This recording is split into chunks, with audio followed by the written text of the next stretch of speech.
Well, hello. I guess it's the 14th episode, as I've been calling these, of this 88 series. I probably already mentioned this, but I film these so far apart that I forget. And so my goal is to, like, I think I'm pretty sure I said I wasn't going to set a timeline or announce things out loud, and then I did it, and I keep doing it. Um, I started posting these in August, I think, last year, which would be 2025, if you're watching this in 2026. Well, no, that's just when it was. Um, but yeah, thank you for watching these because I am not seeking to prove anything or be right about anything, but sort of point out how acknowledgement alone can really do a lot. Like when it comes to not needing to figure everything out, needing to make sense of everything or know everything, you can just acknowledge that certain things exist. Just like, I mean, this isn't the best example, but when it comes to like holography and synchronicity, let's say somebody got a new car and maybe it was you, I don't know. And then now you see that car everywhere, but you didn't notice it before. And maybe part of you thinks now everybody has this car. But no, there are ways that this plane works that aren't just about like what you can see with your physical eyes, and it is about the very holography. And so the reason I'm saying I don't need to prove anything is because I don't. It's just an experience, and it's sometimes a message of life that we are making things harder than they need to be, but at the same time, maybe they need to be that hard so we can really learn which choices we want to be making versus the choices that we've been sort of excuse me, manipulated, manufactured, influenced, led to make. So, okay, we are continuing here, and it's a little bright. And I don't even know who's gonna watch me. Like, it's kind of boring probably to just, maybe you're listening to this more than just watching me read text. But I chose this orange color. I thought it was nice. We're continuing along here with Pisces, vision, memory, circle, planes, some astronomy, but also if you've been watching this section. I've more than once said the word like something like not necessarily hypothetical, but like approximate, or there are a lot of suggestions about what this plane is, even in and amongst science. And so there is something to, I would say it's sort of like a Gemini energy, where along a spectrum of Gemini could be like marketing in a pejorative sense, where like, oh my God, is it not annoying? Maybe just me. But is it not annoying? Okay, maybe just me. But that people, so many people think everybody just thinks success is like making money and working and like, or like figuring out how to not work and get paid. And it's like, I don't know. So in some way, shape, or form, I'm here to fuck shit up. And so it's not that I'm here to say yet again that I'm right and others are wrong, but that I feel like I got something to say and we could widen a lens of how things are uh being experienced. So, tied in with those choices I mentioned, that is also even a Gemini energy, like the Lover's card energy. Um, Marketing, but also looking at what I'm talking about, being able to not be so strict when it comes to how we're looking at things. You know, bringing some specific sense of joy and goofiness, silly goosery into the mix where that is allowed in many ways, where it has been perceived and suggested and influenced upon us that you must be emotional in the appropriate ways. And this is why I can't get down with certain things like polyvagal theory, even though I like them. Me, I got a monotone ass voice. Let's say I'm just looking to heal, and one day I'll have the most perfect tone in all the right ways for everyone to take me the way I mean. Or do we need to widen the way things are here? Like sometimes I think I'm smiling and someone's like, you are not. Or apparently I have resting bitch face. I don't know, but I'm also an earth sign. There's many layers to all of it. But not taking it so seriously in a way where we're afraid to ask questions, Gemini energy, yet again, and unable to remain curious because someone is so strict with that seriousness, where there's maybe some anger or there's strict boundaries set in place, or maybe even where competition is turned into a weird hierarchical you know what I'm saying? Order. Like even I remember in first grade being like, this gold star system's messed up. Like I always had an issue with the way things were, even if I was like, let's say in public school, I was really good at like I was like, oh, I got all in public school they were E's for excellent. I had all E's. But not all the time, but when I went to prep school, I had all E's and they were they were the E's. A, B, C, D, E. Not all the time, but they didn't even do D's at that school. You just go straight to E, you dumb bitch, is how it felt. So there's something about the way I, as an adult, am afraid to speak about certain things because of the way I was imprinted upon and sort of scolded in certain ways. And yet there's a part of me that aches and itches, or is also joyful for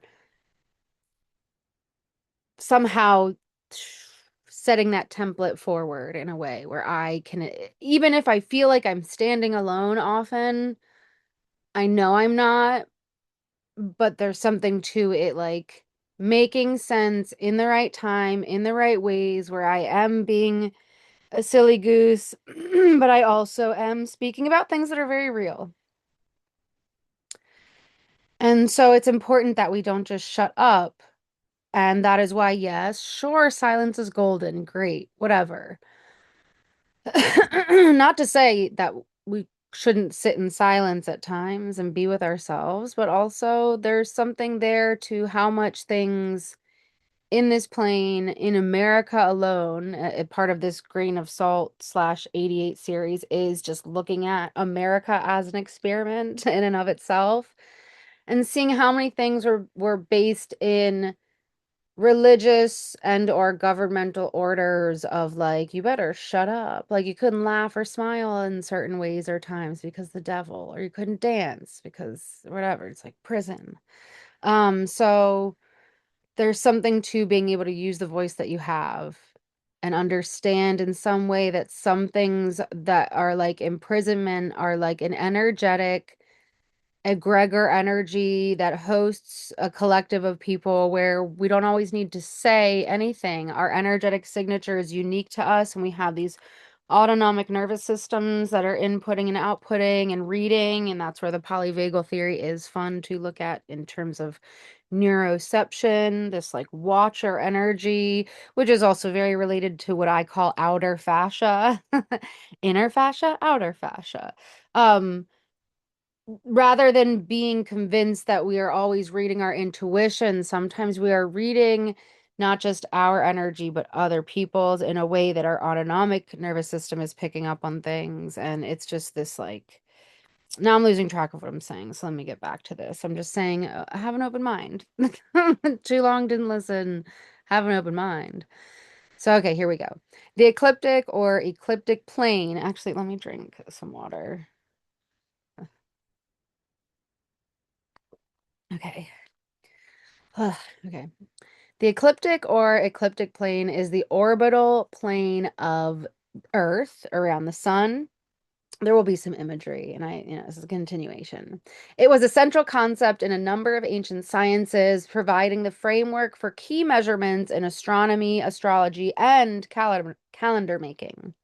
From the perspective of an observer on Earth, the sun's movement around the celestial sphere over the course of a year traces out a path along the ecliptic against the background of stars, specifically the zodiac constellations. The planet of solar of the solar the planets of the solar system can also be seen along the ecliptic because their orbital planes are very close to the Earth's. The moon's orbital plane is also similar to Earth's, and the ecliptic is so named because the ancients noted that eclipses only occur when the moon is crossing it. The ecliptic is an important reference plane and is the basis of the ecliptic coordinate system. Ancient scientists were able to calculate the Earth's axial tilt by comparing the ecliptic plane to that of the equator. The equatorial plane runs through the sun 2 times a year. From or on Earth, the sun appears to travel above the equator or along the celestial equator at these times. And the light rays from the sun's center are perpendicular to the Earth's surface at the point of solar noon on the equator. So solar noon is when the sun passes at a location's meridian and reaches its highest position in the sky. So in summertime over here in the States or in Maryland, it's about 1 p.m. because we're in Eastern daylight savings. In winter, it's about 11:45 a.m. standard time. And so it's not a huge difference, but enough of a difference of I mean, really, because daylight. Okay, I don't need to get into it, but it's not that different throughout the year, really. But it's something to note, like what you want to be doing that time of day. Maybe, maybe not. Maybe you don't care at all. But yeah, okay, let's continue here. So locations. Locations on the equator experience the shortest sunrises and sunsets because the sun's daily path is nearly perpendicular to the horizon for most of the year. So, some repetitive information in here. The length of daylight, sunrise to sunset, is almost constant throughout the year. It is about 14 minutes longer than the nighttime due to atmospheric refraction and the fact that sunrise begins or sunset ends as the upper limb, not the center of the sun's disk, contact the horizon. Phew, oh boy, so many bodies, embodies. Earth bulges slightly at the equator. Like how Neil deGrasse Tyson, no matter how annoying at times, he will reference the Earth as being pear-shaped, and there's something there. Some might also call it more like a spinning top, you know, one of those.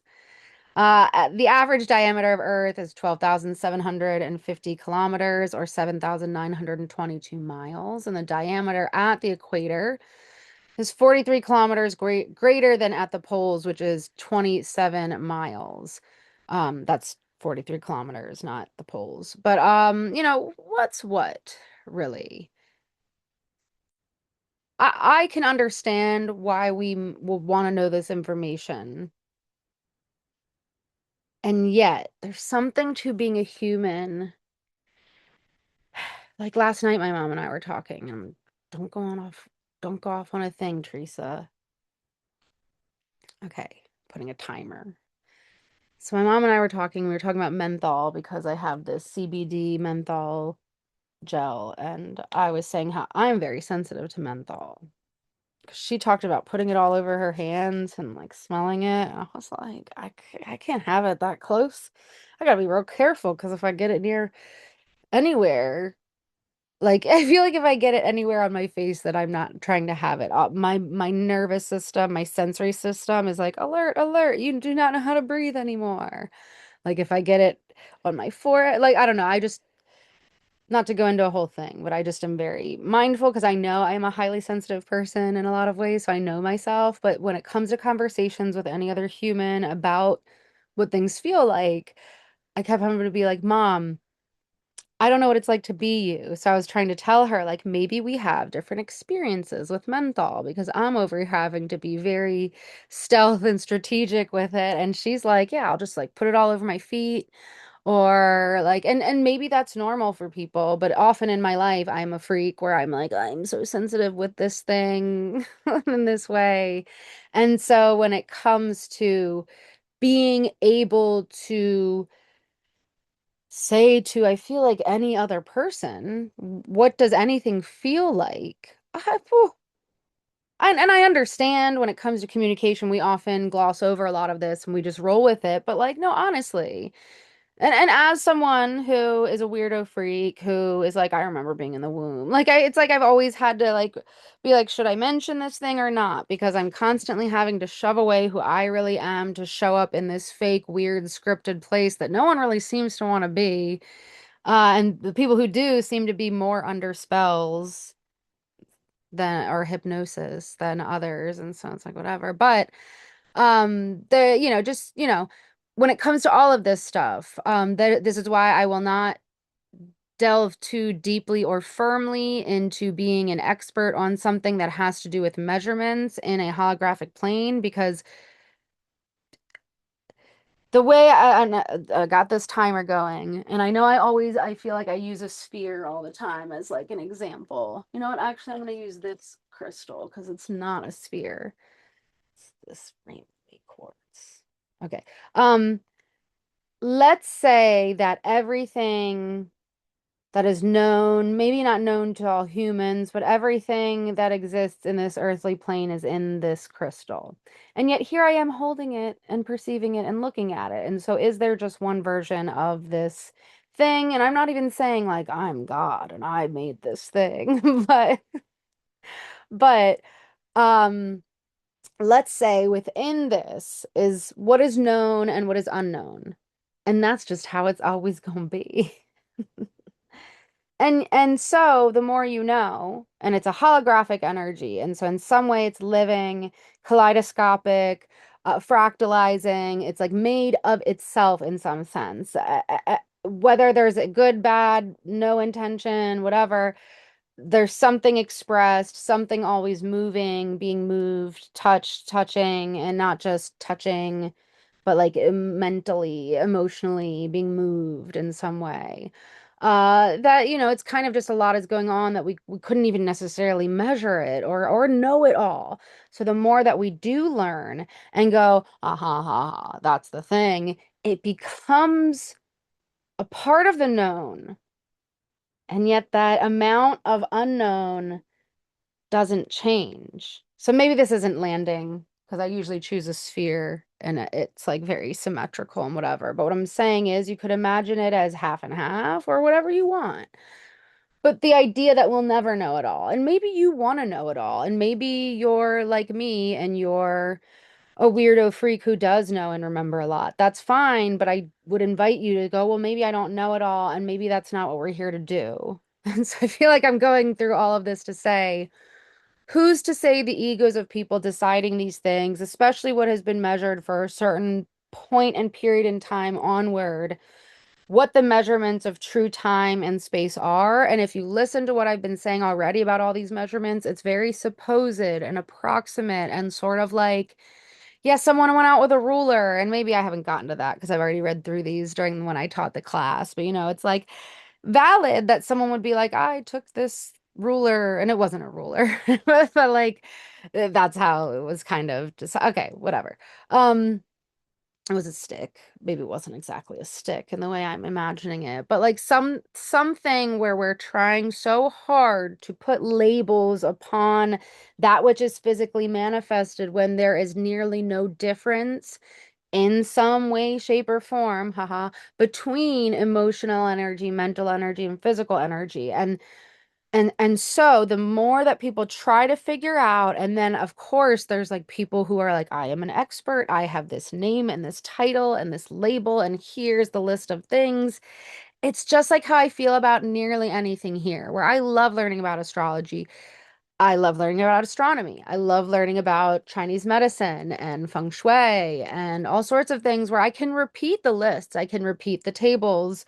I can even repeat what I learned that really lands in a certain way. And yet nothing here is going to necessarily be the same for everyone. And I believe that anyone trying to get everyone looking at things the way they are, that I don't know. And unless it's sort of the way I'm trying to do it, which is if everyone could just do what they want genuinely. So that might sound like I'm being conceited, like you should do it. I'm saying, no, I'm not saying that. I'm just saying there are a lot of people I've met and come across who are feeling something and they're sensing something. And then they're measuring it in some way, and part of it gets pushed into like, you are the person to deliver this thing and sort of like wake people up or save people or whatever form that might come in. And I just feel like that's more of the same energy. It's this, so like when I was talking about this place being like a holographic, kaleidoscopic, fractalized entity of its own, and not entity like, oh, you've got an entity, but like, a thing, a living item. Um, it's just like sometimes we believe we are separating ourselves from a thing when really it's all in this thing. Even if we want to talk about me or the energy that's outside of it, when we're in it, when we're here, we can shift a lot, of course. And yet there's something too often just surrounding ourselves with other people who are repeating a lot of the same things and being mindful of that. Like, that's fine, but is that really community? Is that really connection? But at the same time, it is really people telling other people about themselves, being honest, or tough love at all. Are we really often attempting to control so much and label it and name it and pin it down to feel safer here and like we know what's going on exactly? Or are we like choosing to maybe be here and be like, I don't know. Maybe it's not like, well, I don't know, but like, I don't know. I'm like, I just love going outside and talking to everything. And I know that's crazy to somebody, but it makes a big difference to acknowledge things, even though I might still be like, hey, Cardinal, because I don't know that Cardinal's name. I could be like, that's, I don't know. See, I can't even apply a fake name because that's taken a step that I don't need to take, because I wish to be free also. And maybe that's not free, but I still try. I know which bird is which bird, but I don't necessarily like to name. I will name some of my plants and my cats have names, but even them, I'm always telling them, I don't own you. And like, I don't know, man, this is just like the words, the way the words sound and the different frequency that hits the ears and like what comes out repetitively that like, is me connecting with you in some way, but I want you to be free. So maybe it's a little too much, but and that is why astrology is fun, because I feel like me, Aquarius, Mars is this energy to a degree where I'm like, I just want everybody to do what they want. All right, so the timer went off here and it was a little longer than I'd planned, but also let's just continue because I really just wanted to hammer that in. I'm gonna say that over and over. Let's just continue. But I wanted to hammer that in that like we don't know anything, but we also do know stuff. It's fine to be like, I know stuff. But also I think it's so fun to be like, I don't know. But what do you think? Oh, cool. Well, what do you think? Oh, what do you, because it really matters that we're like, okay, no, I'll stop. Timer went off. Let me just continue here. I think you might get what I'm saying. Not like you're dumb. I think you might get it, but like, I think I've said enough. Precise location, not fixed. True equatorial plane, perpendicular to the Earth's rotational axis, which drifts about 9 meters or 30 feet during a year. Who's to say where it drifts and why, and what the parameters are of something drifting to then say, well, let's just shift the framework? I don't know. Geological samples show the equator significantly changed positions between 12 and 48 Maya, meaning million years ago, as sediment deposited by ocean thermal currents at the equator have shifted. Thermal cur Why can't I do words? I know why. Well, not really, but I know ever since I hit my head last year, words is funny for me, but I don't know why. I know why, but it's also because I'll get all nervous to record things because I'm just not for everybody, you know? Okay. All right. Thermal, and I went to a school that was like, you should enunciate all the letters in the words. Thermal currents. While they were telling me that, I brought down the curve.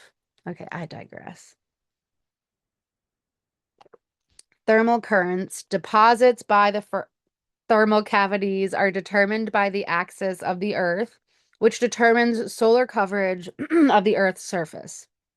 Changes in the Earth axis can also be observed in the geographic layout of volcanic island chains, which are created by shifting hotspots under the Earth's crust as the axis and crust move. Hmm.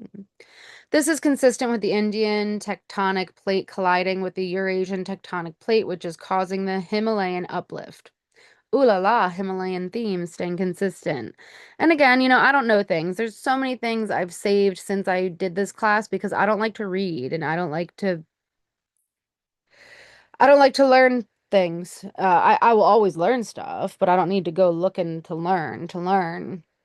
And so I'm stubborn, yes, but also I pick up on stuff without reading, and it's sort of like a living example for other people that we don't need to really be reading everything, but there is a telepathic connection. So I'm not saying that certain histories and things about geography aren't true, but that there is something to the way we acknowledge things and the more we learn.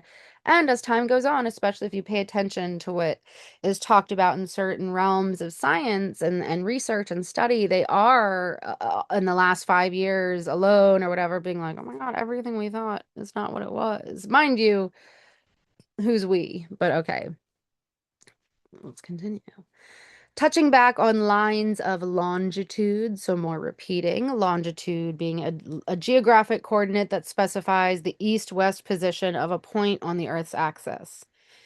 It is an angular measurement, usually expressed in degrees, denoted by the Greek letter lambda, the 11th letter in the Greek alphabet. Points with the same longitude lie in lines running from the North Pole to the South Pole.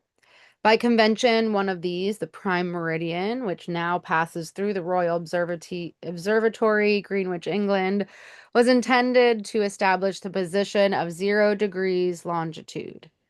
Again, here, meridians are imaginary semicircular lines running from pole to pole that connect points with the same longitude. Positive longitude is east of prime 0 degrees, negative is west of prime 0 degrees. So on the right, there's a picture with a line in the doorway and says the astronomic prime meridian at Greenwich, England. The geodetic prime meridian is actually 102.478 meters east of this point since the adoption of the World Geodetic System. So, people who are really like, I'm smart, I know things, they'll be like, duh, Teresa, who maps changed?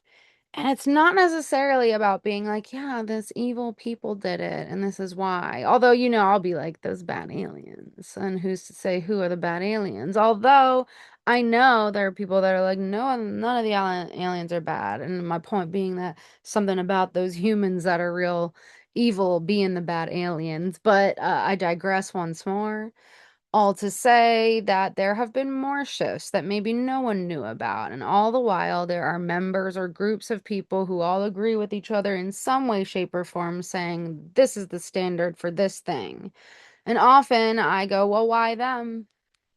What does that mean okay, or so part of it is we are agreeing that this measurement is the thing we're basing things off of, but why would that be something agreed upon? And so this can land in many different ways because I don't think anything here is fixed. But you could talk about a lot of systems here in this regard where things are just a little off, but it's not about saying, well, it's not that meridian, it's this one. Because, like, let's say there's like something where you're like, oh, I can't wait to get that thing I ordered. I'm so excited. I love that thing. And then the thing gets there and it's not the feeling you were expecting. Because it's not always about like the framework of the thing and the timing. It's like, I don't know if that's a great example, but that's just how I think of it in this moment. Is like there's a feeling. So even when it comes to, let's say, good example is astrology being like, it's not this one, it's this one, because there's everyone's sort of saying that they're correct, but I think everybody's correct because it's the feeling you get when you read something or someone reads to you and it's the information connected to you and you go, oh, I didn't look at it that way before, or whatever it is. There's a feeling. It's not really about the stuff. And I think there's some clarity of truth beyond that, where like there is physical stuff here. But even when you're standing next to somebody else, um, like looking up at the same, but that's just how I did. Like I remember in third grade shoving my friend's, and it was fourth grade, shoving my friend's face next to me and shoving his eyeball all close. And I was like, Reggie, even if our eyeballs are like this close, we are not seeing everything the same way. And this is when I really started focusing on peripheral vision and how wide everyone's vision was, because I noticed mine was a lot wider than everyone's, but I was also way more open-minded, literally. So there's something to the literal nature of certain things. And at the very same time, if we're willing, using our voice to express that which we do see without it being like the correct thing or something that others need to rely upon. Like, I don't want anyone taking my word and using that as some truth or fact for themselves, because this is just something I'm expressing. And doesn't it feel nice to be able to feel safe, or whatever the right word would be, to be just saying how you think or feel, not carelessly or recklessly, but also maybe sometimes there are some hot topics to discuss and you need to be able to feel safe enough to explore certain depths or certain territories of topics to be able to make a certain change, if that is what is going to happen. I think things are always changing, whether we want them to or not.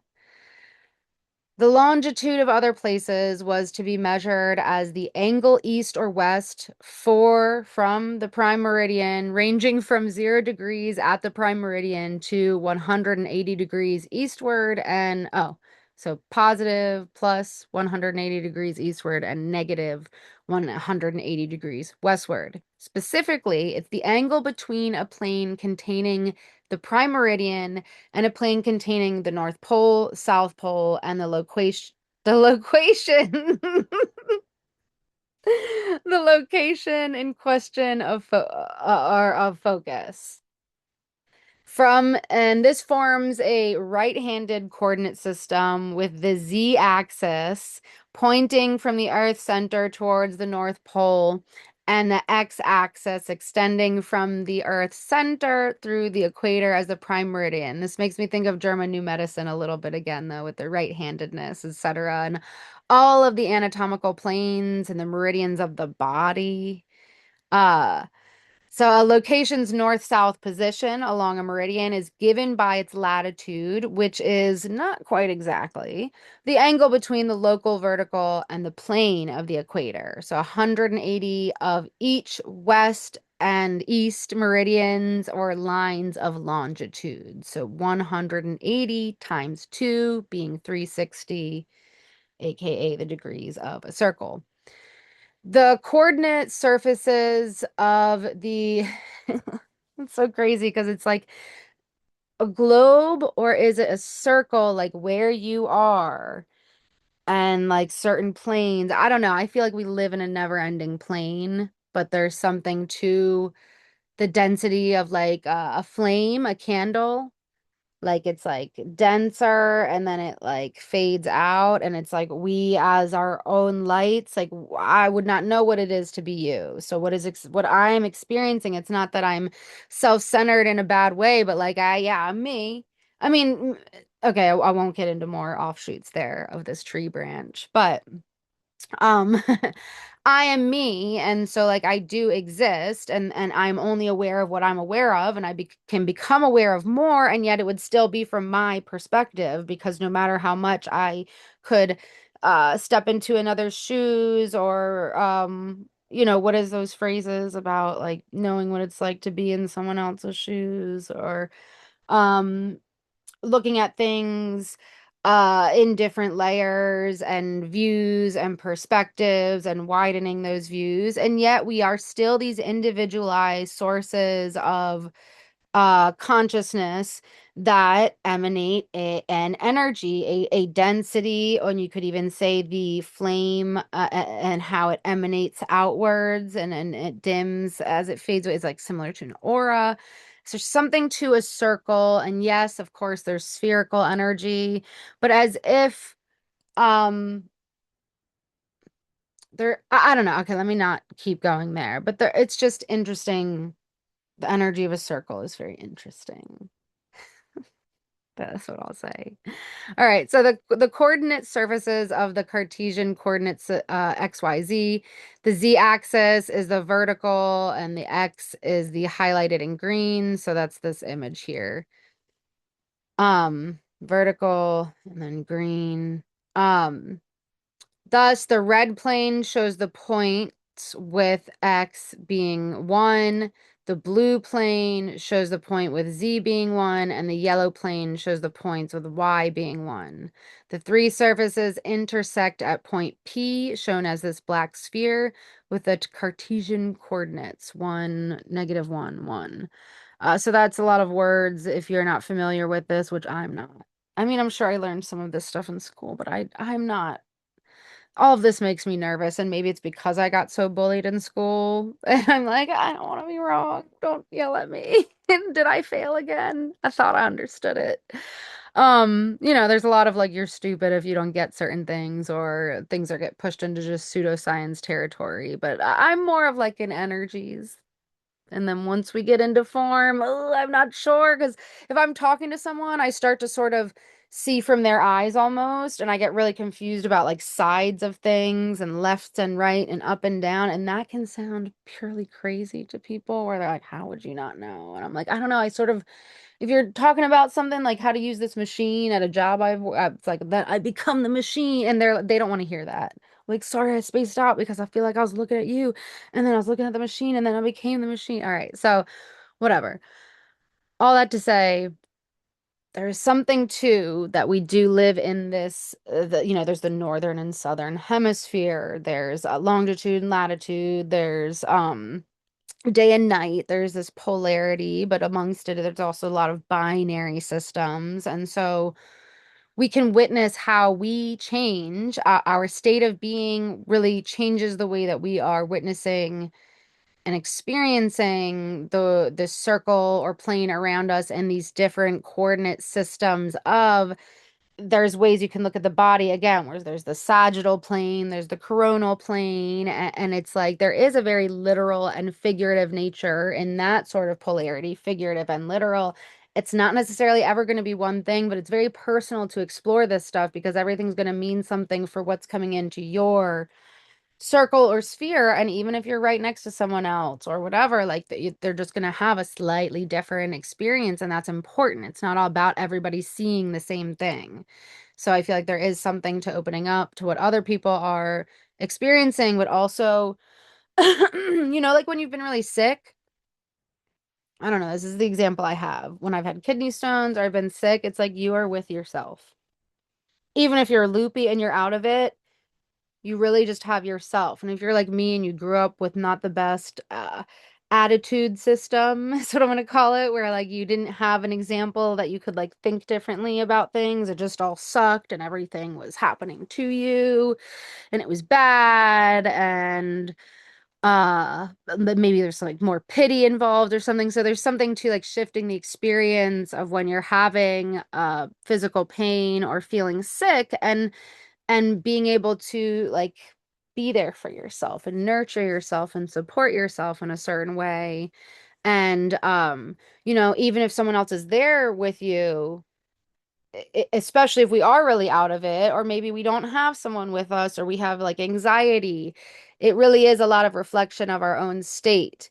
And so I feel like very important to not maybe give everything away to all the labels and lists, but continue to apply things to how you could, let's say, physically travel somewhere, sure, but you could also figuratively travel somewhere, and you could even travel to a place in your own anatomy and find a piece of information that doesn't have to do with what Chinese medicine says or some other modality.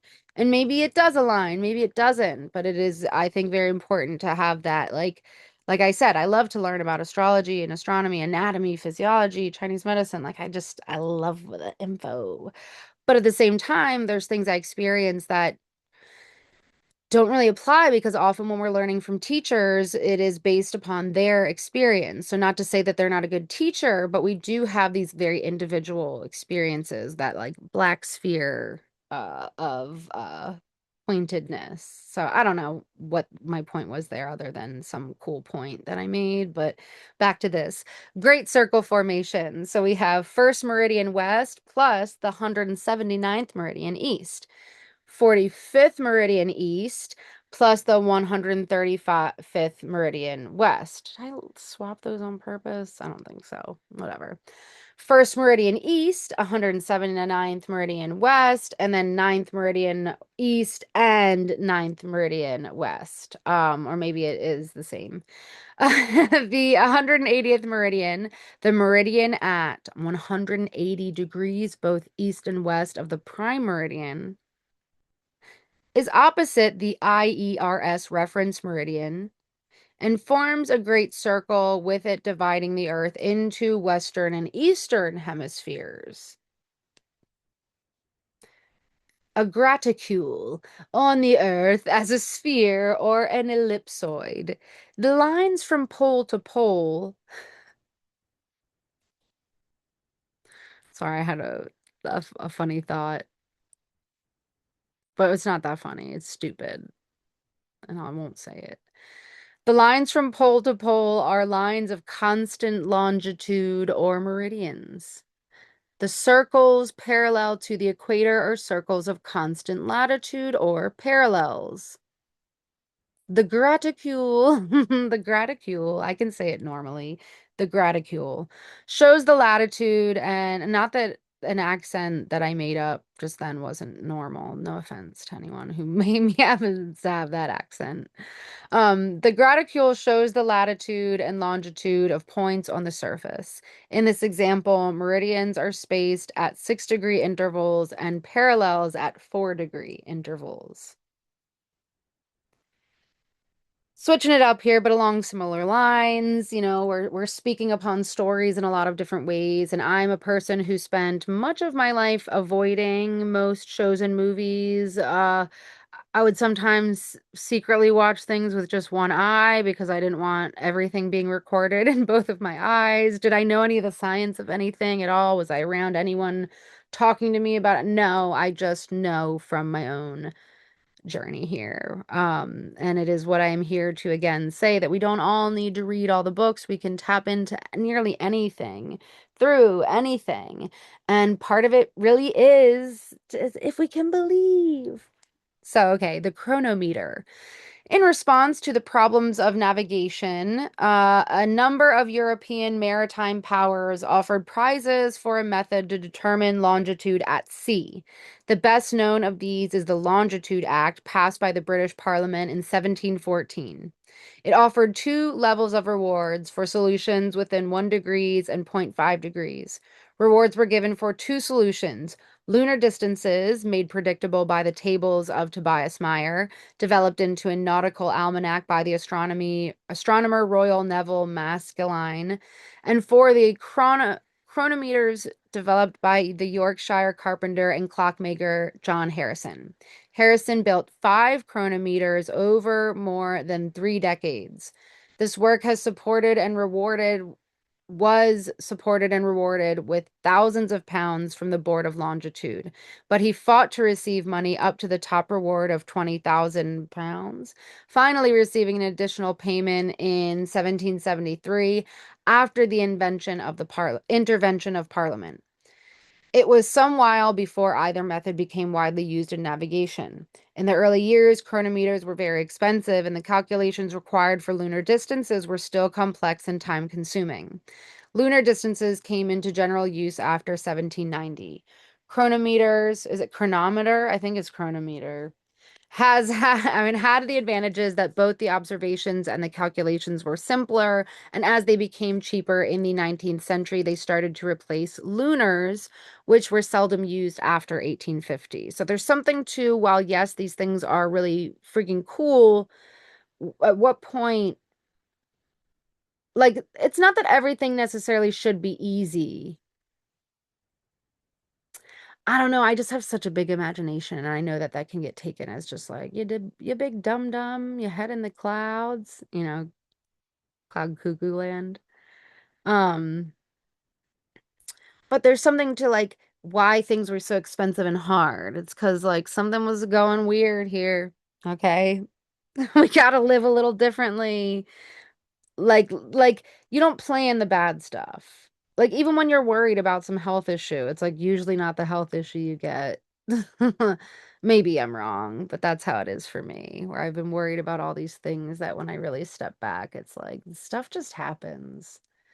And sometimes the bad things end up either, allowing us to be more grateful for the good things, but also be able to observe more of a system of how we behave and respond.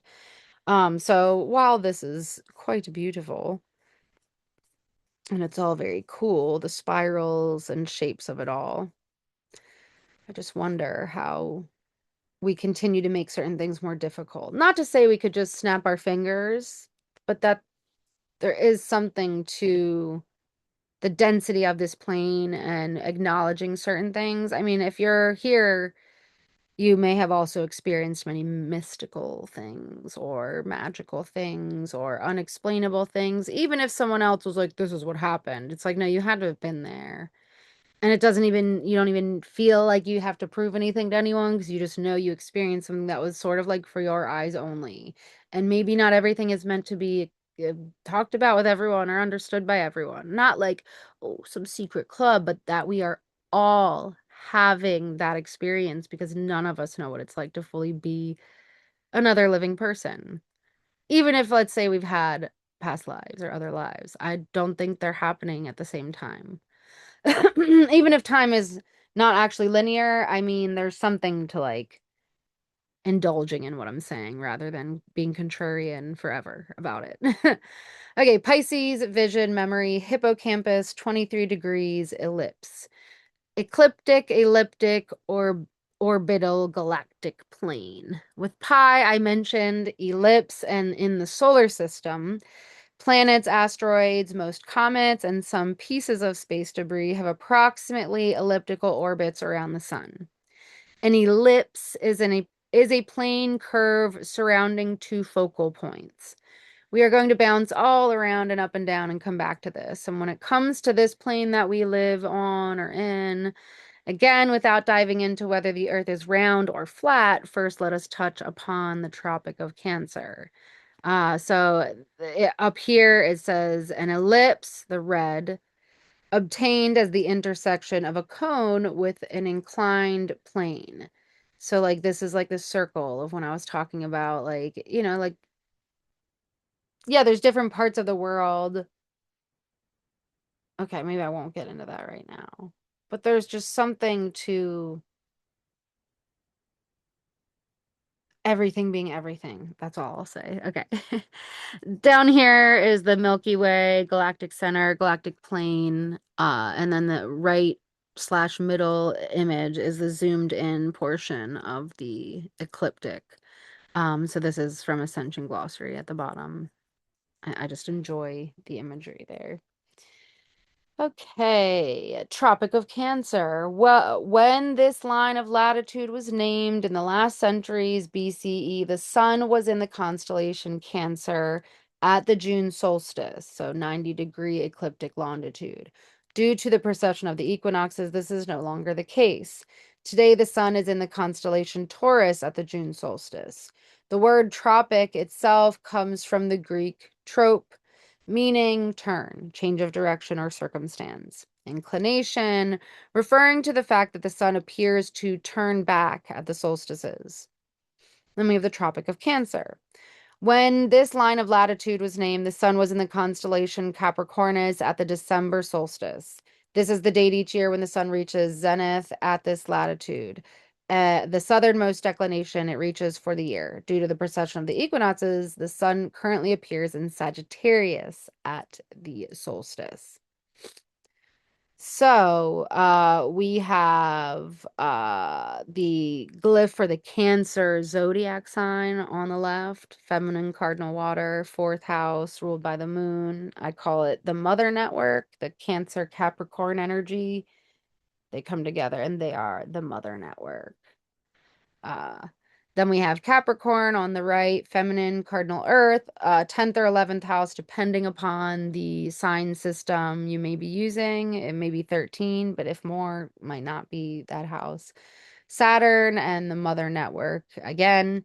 Then we have this image in the middle that is just the sun and different angles with these tropics and like, different lengths of days would occur with this. And of course, this is with that axial tilt of the earth being at about 23 degrees, which is, I know it says 30-degree north, but we have a lot of that, 23 and 66 degrees when I listed it before. So like what it says here, Tropic of Cancer, a circle that is currently at 23 degrees north of the equator.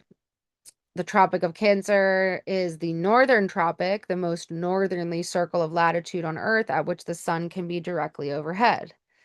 June solstice, when northern hemisphere is tilted towards the sun to its maximum extent, it reaches 90-degree below the horizon on December solstice at solar midnight, although again, with different Earth models, there is much contention here. Tropic of Capricorn, the southern hemisphere or tropic, marks the most southerly position at which the sun can be directly over our head. So this is another different sort of map as I will continue to share different views. Again, 2 of the 5 major circles of latitude that mark the maps of the equator, and the other 3 are the Arctic, Antarctic, and the equator. The positions of the Tropic of Cancer and north and the Tropic of Capricorn south, these 2 circles of latitude relative to the relative to the equator are directed by the tilt of the Earth's axis of rotation relative to the planet of its orbit. And since the tilt changes, the location of these 2 circles also changes. So it will continue to change. Maybe not. I don't know. I'm not sure, even though I could say, oh, well, this is what we should be doing, or this is what was normal or the best. If we were to go back to a 0 degree rather than the shift of 23 degrees, that would mean seasons changing again. Here's some different images, all in one image. So on the left, we have June solstice and some different calculations and looks like some epsilon letters. Arctic Circle, Antarctic Circle, the polar axis. We have winter at the bottom, summer at the top. Tropic of Cancer, equator, Tropic of Capricorn. This is the sun, and it is not to scale. On the right, we have the December solstice.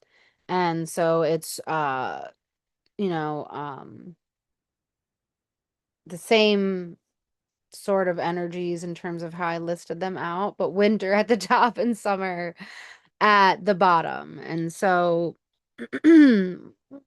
while we don't need to apply all these maths and these graphs, it is something to witness the beauty of all the different sorts of nature and things that exist because of this angled energy.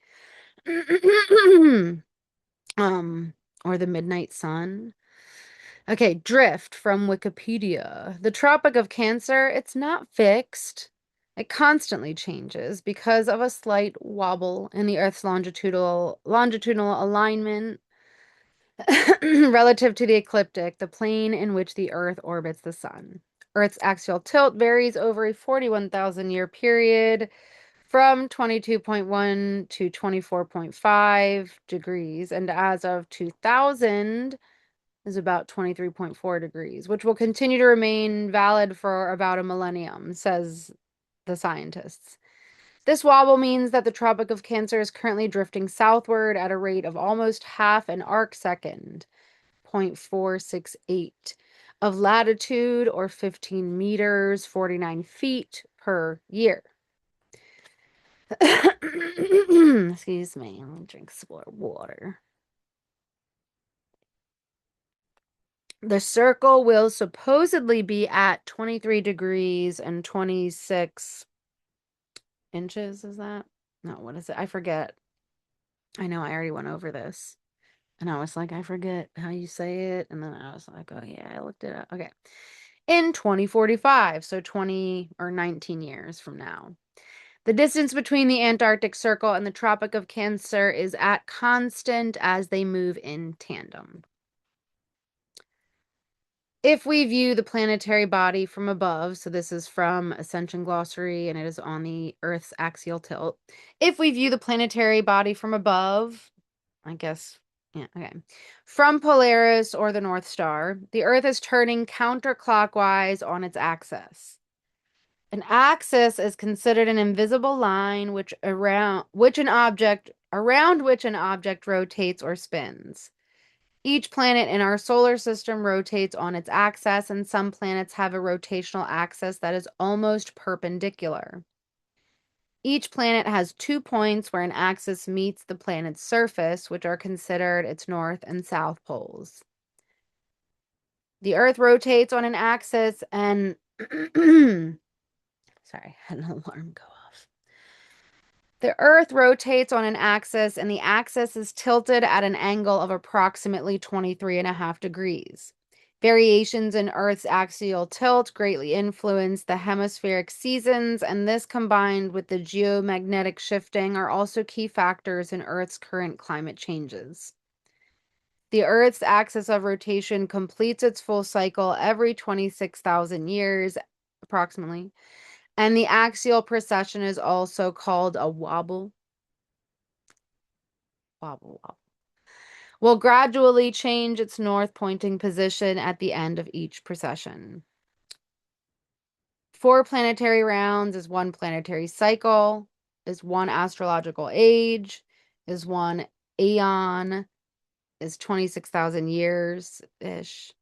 Other years that come up that are similar, 25,768, 26,566, 25,729, etc.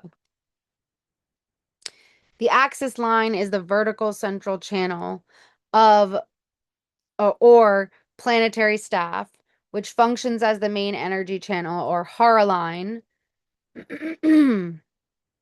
within the center of Earth's consciousness body, interfacing with many dimensions of subtle forces leading up the frequency scale into the galactic core. The galactic core alignment with the planet's axial tilt at 23.5 degrees has been positioned so that the planetary staff points toward the 8D galactic core, which leads into a black hole system that controls the cosmic ray transmissions into the planetary body. Is this true?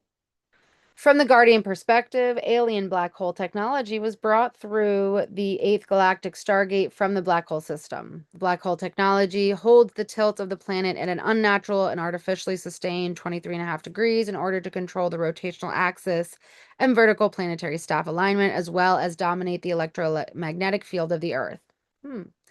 As long as this alien machinery hijacked the correct planetary staff position, no one could get in or out of this fallen system, and we were subjective to repeated consciousness traps. It lands in a lot of ways, in certain ways, although maybe there's something to, have we been trying to figure out something or stop something that we actually are a part of more in a way than it is about us being against some other force, and that's a part of the change. Quite a mind fuck. But interesting that it's 8, because of course with many things there is a big amount of contention on the number itself and the shape.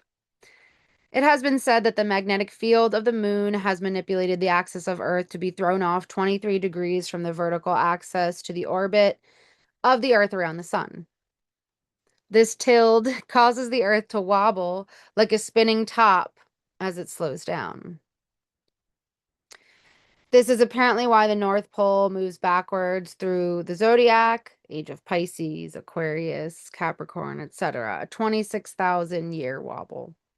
If the sun's path is observed from the Earth's reference frame, it appears to move around the Earth in a path which is tilted with respect to the spin axis at 23.5 degrees. The path is called the ecliptic.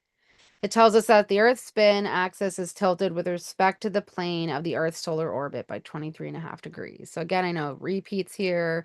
Also, when I typed these slides, my keyboard was really broken, so that's why there's so many typos.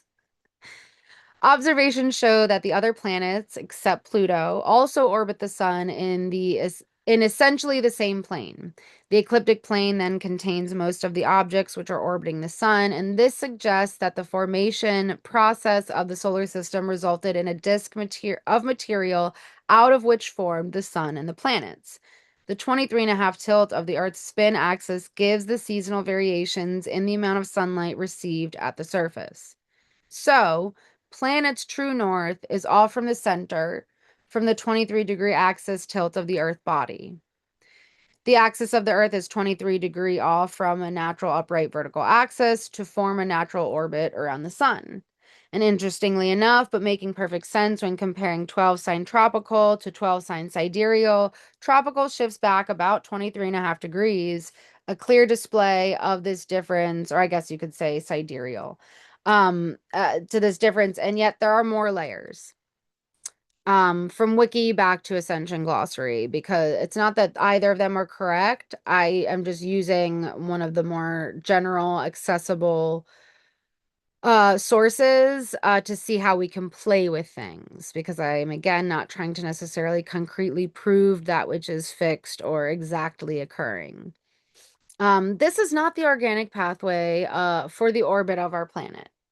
Because our cranium is a microcosm of the planetary globe and brain, our true north is off too. Was or is? And is it so much about some bad aliens controlling everything outward so we are just subject and vulnerable to it all? Or is it about changing that story? And I know that's partly what is going on in some of these teachings, and yet it still seems like there's a certain layer of not wanting to talk about certain things. So whatever. Makes me think of not just the cranium, but the spine and a commonality of scoliosis. Even when they told me I had scoliosis, it wasn't just like tilted to the side or whatever. They said it was like twisted, maybe 23.5 degrees. This represents our correct crown chakra placement, supposedly. This tilt is an open portal for moon chain lineages through the weak magnetic field, which manifests as weakness on the left side of the human skull. The idea here is to protect and shield the entirety of the cranium, head, and face. So, energetically, but also sometimes maybe a hood, maybe some big sunglasses. Okay, so when I typed these pages up in 2024-5, I said I was watching Resident Alien, the show, and as I was looking at the Axial Tilt page and typing about it on the show, he says, the alien, in 2 days exactly at 11:06 a.m., the Earth's axial tilt will be in line with the Mars transit station.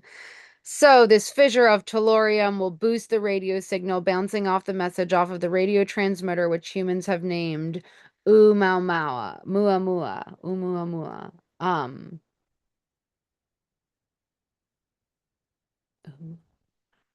I I'm like I know I've seen it spelled differently, and so it's really making my mind not be able to read it, but very interesting. This is a body that has been noted and acknowledged in our system. And then just the fact that the show referenced it. I point this out because for one, I was watching a lot of shows while typing these up and just playing around with timing and having something playing in the background or sometimes stopping and watching, but often the synchronicities would align. And it's sort of like, yeah, when you again like get a new car or someone else does and you notice it a lot more, but it's also because of the holography of this plane. And so when we focus on something, we will notice it more. It's not that it exists more, but we can easily then see that it's not all about necessarily being like, oh, I like this and I don't like this, but that what we focus on and the way that we view certain stories echoes and lives out in certain ways, but we can't necessarily control it all. And almost like when we want to control it is when things get sort of tweaky and when someone else is attempting to manipulate or control us as well, which can happen, yeah, in different ways. Things get wonky. Solar system and the in between. The stronger your auric field, the more awareness you will have to certain vulnerabilities and risks. So that's what Ascension Glossary says. I'll come back to risk assessment and stages of risk, which are different pages from that website soon. The goal is to focus time and attention on developing your spiritual body and to work your meditation tools to build energy, strengthen your energy body, and stop energy leakages with directed single-mindedness. Additionally, during the times the human is in between states of consciousness is when the spiritual energetic bodies of that person are in some kind of transitional state between dimensions. These moments of energetic transition are windows when the aura is more easily attached to or infiltrated. Pay special attention and amplify the use of your 12D shield and command personal space when you or loved ones are. And so again, this is from Ascension Glossary, Lisa Renee. Giving birth to a child, both mother and baby, the in-between. The death transition, passage of the body. During the sexual act or in the presence of others' sexual activity. Any injury where loss of consciousness is the result, like a blow to the head. Group meditation or spiritual class with non-shielders lacking experience with the negative alien agenda. Hospitalization, especially when drugs are administered. Sleeping in hotels or places you have not visited previously, the hypnagogic state. I don't know why I'm doing this.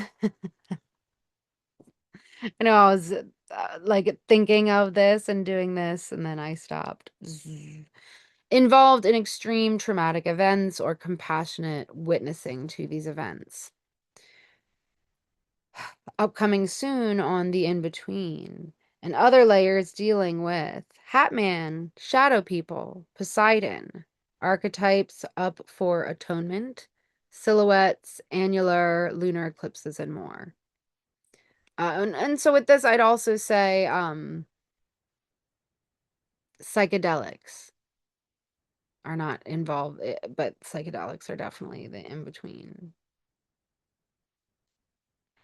The ecliptic is the path of the sun's annual motion relative to the constellation of stars, and this is the circuit on which the sun progresses through the heavens during its 12-month cycle. This is the circuit on which the sun progresses through the heavens during its 12-month cycle, and the path of the zodiac signs are drifting further apart due to the precession of the equinoxes.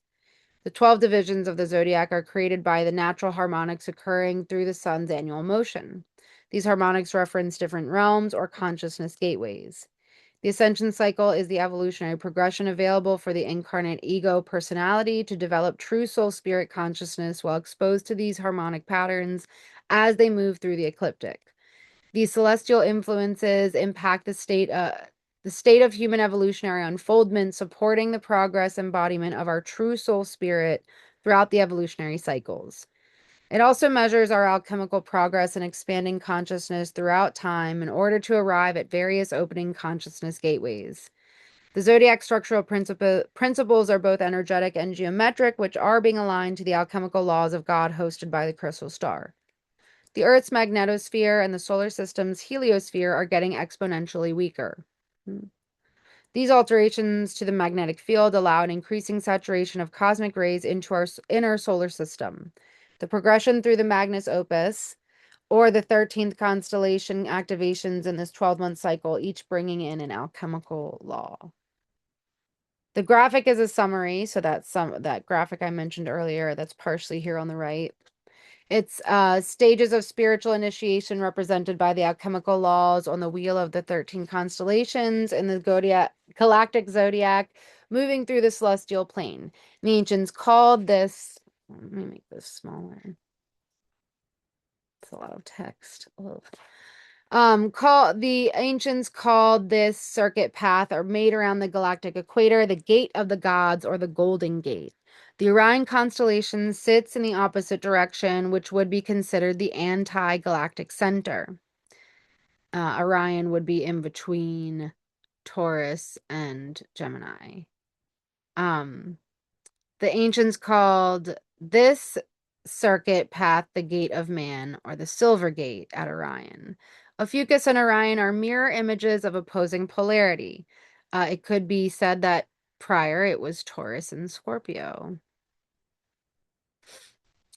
Together they represent the ascending path through the gate of man, meeting at the gate of the gods.